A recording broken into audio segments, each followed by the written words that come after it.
All right, Deathbox version 2. It works.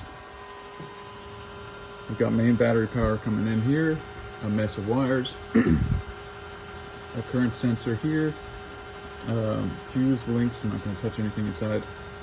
Fuse link to the charger, which runs all the way to the back of the car. That is the DC-DC converter. It's got a fuse there. There are 2 more fuses there and there. Those are for it's going to be the heater and the AC compressor.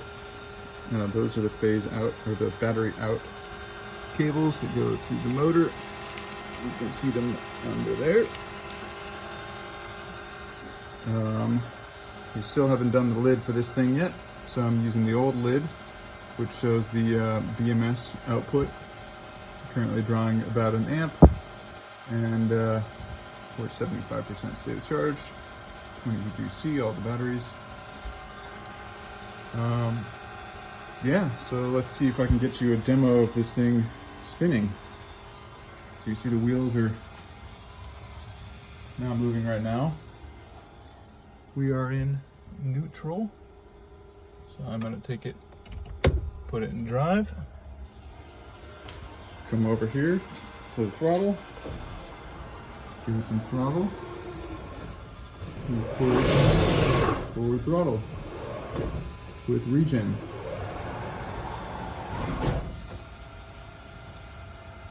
Pretty good. And then I'll go over here, back in neutral. See, the wheels are stopped. And I'll give it some throttle, and nothing happens.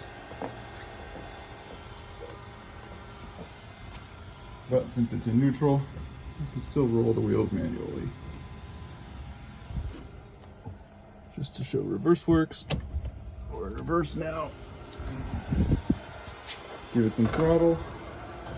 You can see the wheels are spinning backwards.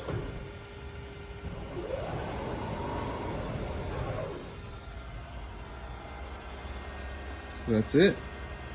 New drivetrain works. Time to button up that cover and take it for a spin.